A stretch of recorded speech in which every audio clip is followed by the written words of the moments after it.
Before pyramids rose in Egypt, before Rome became powerful, Africa was already shaping human civilization.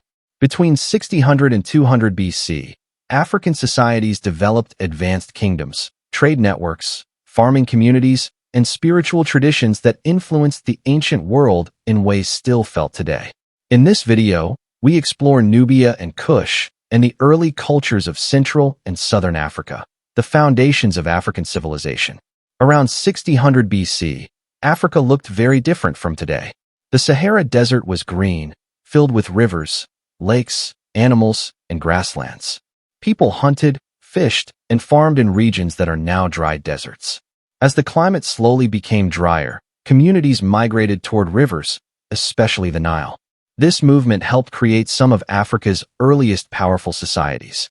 South of Egypt, along the Nile River, rose Nubia, one of Africa's oldest civilizations. Key features of Nubia: located in present-day Sudan, rich in gold, copper, ivory, ebony, and incense. Controlled major trade routes between Central Africa and Egypt.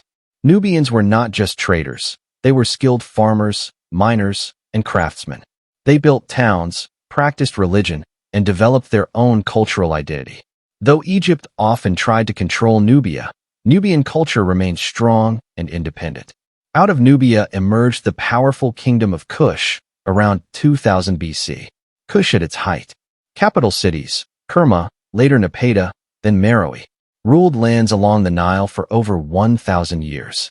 Built pyramids, temples, and royal tombs. Developed ironworking technology, making Kush a major industrial center. At one point, Kushite kings ruled Egypt itself, becoming Egypt's 25th dynasty. Unlike Egypt, Kush used its own language and writing system. Had powerful queens, known as Kandakes. Relied on both river and land-based trade. Kush thrived until around 200 BC, when trade routes shifted and external pressures weakened the kingdom. While kingdoms rose along the Nile, Central Africa developed differently. Life in Central Africa, dense forests and grasslands, shaped small communities. People practiced early farming, growing yams and grains.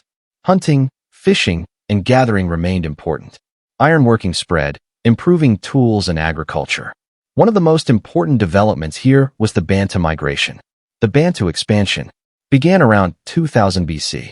Bantu-speaking peoples moved across Central and Southern Africa, spread language, farming skills, and iron technology. This movement shaped much of Africa's cultural and linguistic map today. In Southern Africa, societies adapted to varied landscapes. Key groups: San, Bushmen, skilled hunter-gatherers. Khoikhoi, early herders who kept cattle and sheep. Cultural achievements: created rock paintings showing animals, dances, and spiritual life. Lived in harmony with nature. Passed down knowledge through oral tradition. These communities laid the cultural foundations for later Southern African civilizations. Between 600 and 200 BC, Africa developed independent civilizations. Mastered trade, farming, and metalworking. Influenced neighboring regions, including the Mediterranean world. Africa was not isolated. It was connected, innovative, and powerful. Africa's ancient history didn't begin with outsiders. It began from within.